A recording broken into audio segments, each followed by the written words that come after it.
Hello everyone. We got the RGT on the bench. I haven't even taken it out for its first run yet, and we're going to do a follow-up video.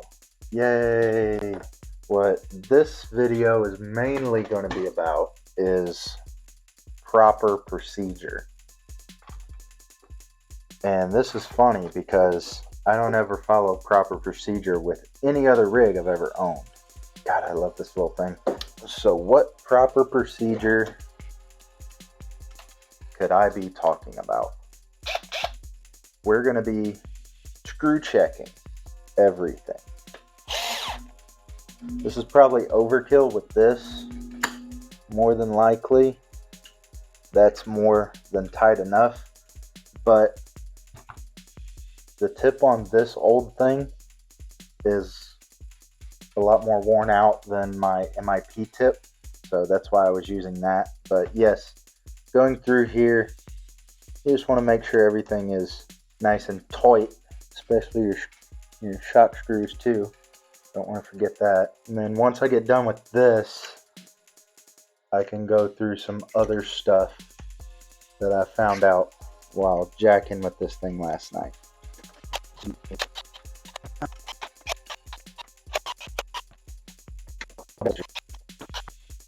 Now that everything is tight, I'll talk about one thing I found out last night. I wanted to investigate the light controller situation, and I looked it up on the get in place for replacement parts for this, AliExpress, Asia Tees, and this little light doohickey with the little control box on the bottom of the body is $7. Super cool. But I took this cover off here, and it turns out the VHB tape for the ESC wasn't peeled, so I kept this on the desk. Now I can throw it away. But I thought that was funny. What we're going to do next, we're going to take the wheels off. And look at those hexes. Jesus! Hold on a second. How big is that? That's a 10 mil hex. 10 mil wide. 12 mil hex, but it's 10 mil wide. Jesus! There's no need for that. Oh, look at them.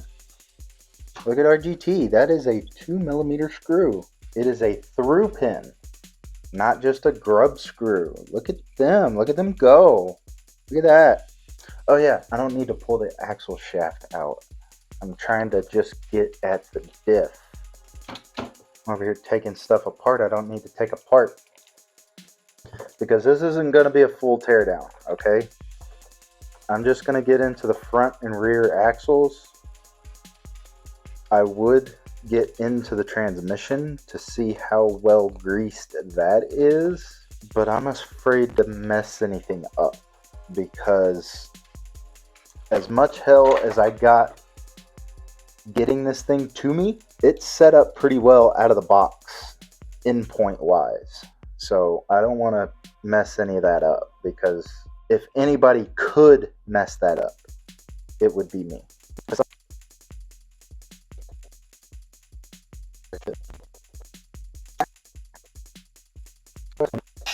Let's do a little bet in the comments. Put a comment of whether or not you think this will have grease in the diff or not. Okay, I'll give you some time to type your comment. So now, moment of truth.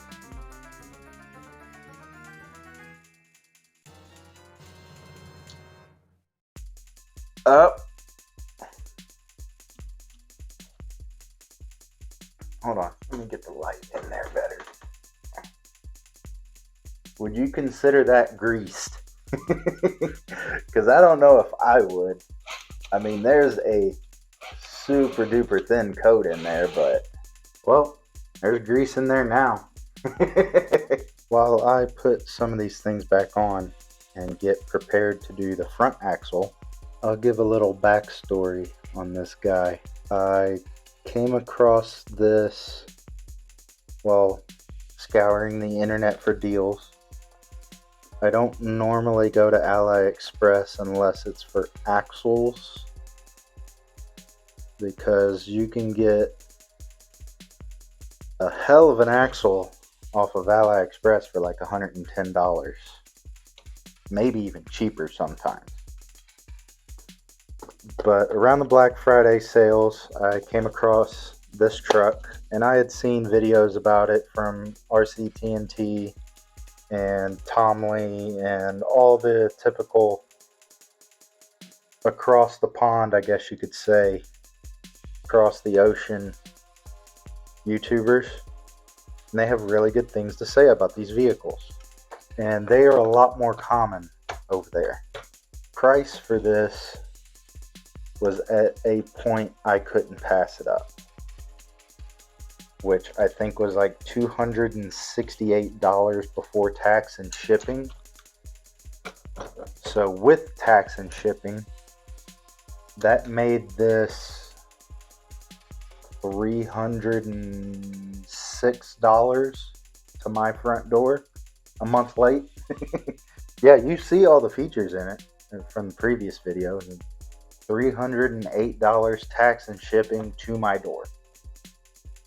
It's that price without tax and shipping now from what I have seen, which, like I said, I'm not going to recommend you get it unless you have a wild hair and you want something different in your life. I'm that type of car person that loves JDM stuff that you can't get here in the States. So that's what I view this as a Honda Hi-Ace that I've imported over here. At least that's the way I see it. I could be completely wrong and dumb, as I am in many of my videos. So what's your bet on the front axle? I'll give you a little bit. Type in your comment. You never had such a problem getting a diff off. Oh, okay. Now the front axle is upside down. Front axle has grease. I would say that is greased. There we go. Nice and greased now.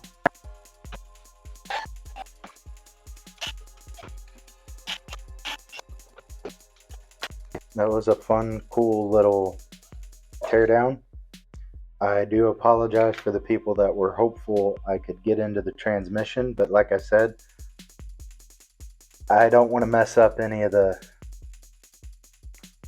good gear mesh and endpoints and all that stuff that's going on with it. I'm too scared. Maybe you can coax me into it in the comment section, especially after seeing that rear diff. But an interesting thing that I will say that I found out on camera live here with everyone watching this video, those diffs look a whole lot like Axial AR44 diffs. So I almost wonder if in the future we could put under over in this thing. But that's way far down the line. And to give you another up close and personal look at this, the front axle looks pretty similar to an Axial 10.3 straight axle, just flipped. Because if you peer in there, I don't know how well that's showing up on camera, there is a 3-link and a panhard hiding behind here, and also up here in the chassis is a panhard mount. So if you wanted, you could scale this thing out by making it 3-link and panhard. The reason it isn't, and it's a servo on axle, number one, this company is notorious for getting geometry wrong and not being able to do a 3-link with panhard properly. Second, there's a winch up here. This is where your steering servo would be, and panhard would be right about here. Super excited to run this thing. Haven't ran it yet. I will be doing that tomorrow.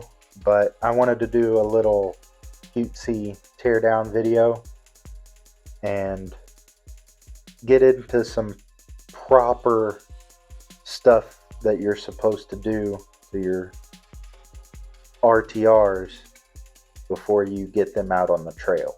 If I had anything to do before I ran it, it would be lowering the front shock positions. The only reason I haven't done it is because these little inner fenders interfere with getting to the screws, so I've just left it alone. It's not super important. The shocks seem pretty level, so I haven't messed with it. The other thing, which I may actually try to do, and let me get a good shot of the front bumper before I put the body back on. You can see all of that, and take note of these two little holes. With the body on, you can see these two holes are still present. I believe that would be for like putting aftermarket light buckets in there. Have little bumper lights, but I don't really care to use that, so I might trim this bumper up to those holes and push it in, because that's a good, I would say, ½ inch, maybe even 3/4 of an inch. You can push this bumper in. So that might be a free mod that I do before I take this out. Other than that, we're going to leave it there on this video, and I'll see you all in the next one.